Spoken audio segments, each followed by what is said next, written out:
का आश्रम से चलकर हरिद्वार में आए, गंगा के किनारे सुंदर बालों का मंच बनाया। वृंदावन से भक्ति मैया अपने दोनों पुत्रों के साथ हरिद्वार पहुंची।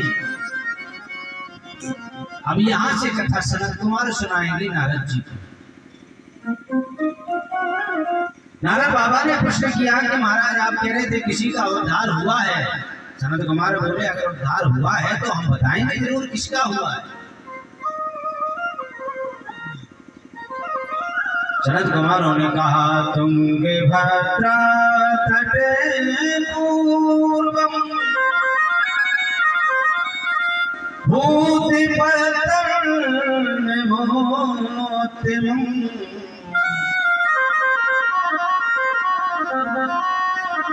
यत् वरिणाशो धर्मे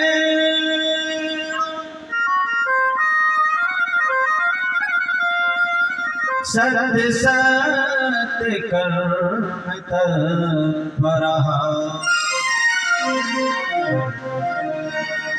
सनत कुमार वर्णन करते हैं, हे नारद जी, तुंगभद्रा नदी के किनारे एक नगर था।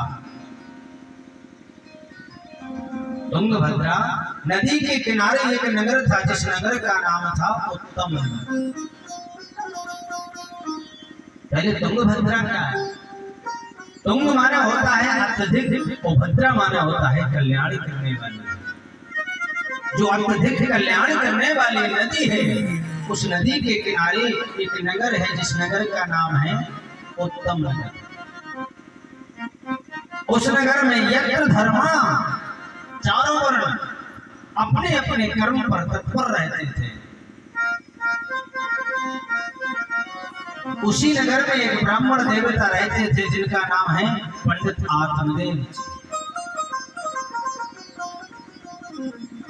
वो आत्मदेव की पत्नी का नाम है धुंधली देवी। पति पत्नी अगर एक बंधन में बंधे हैं तो उन्हें सारे कार्य एक साथ करना चाहिए। पर यहाँ विरोधाभास था। पंडित जी प्रातः काल स्नान करते थे, पूजा पाठ करते थे, उसके बाद नगर में जाते थे। तो पंडितानी जी का क्या था?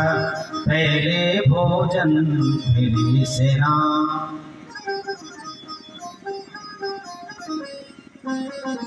पहले भोजन फिर स्नान। बड़ा विरोधाभास था। तो भगवान भी रुष्ट हो गए। काफी वर्ष हो गए विवाह को, ना पुत्रो ना पुत्री, ना पुत्र हुआ आत्मदेव जी के, ना पुत्री हुई। काफी वर्ष हो गए।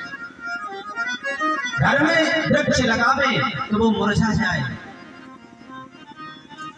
यदि घर में कोई गाय लावे तो वो बांझ हो जाए, यदि कोई फल घर में रखे तो उसमें कीड़े पड़ जाए।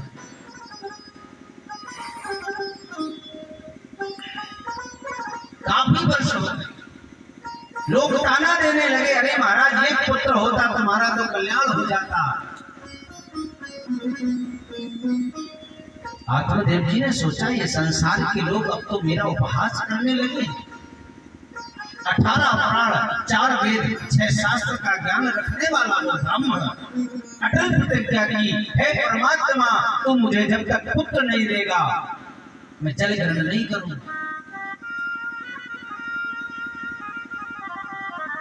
प्रातः काल निकल गए।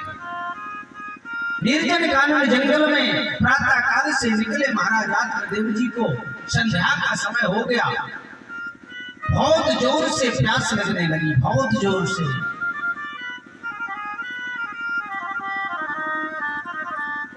एक जगह सरोवर बह रहा था। ब्राह्मण देवता के नेत्रों से आंसू आ रहे थे और जल भी पी रहे थे। ब्राह्मण देवता जल पीते जा रहे हैं, रोते जा रहे हैं। भगवान की कृपा से उसी मार्ग से एक संत निकल पड़े। संत ने देखा ये ब्राह्मण तो विद्वान दिख रहा है, जल भी पी रहा है और आंसू भी बहा रहा है। चलो पूछते हैं क्यों रो रहे हो?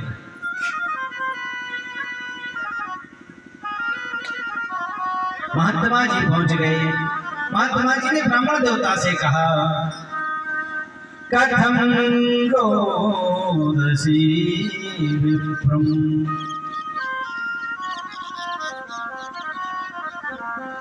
कथम रोदसी विप्रम,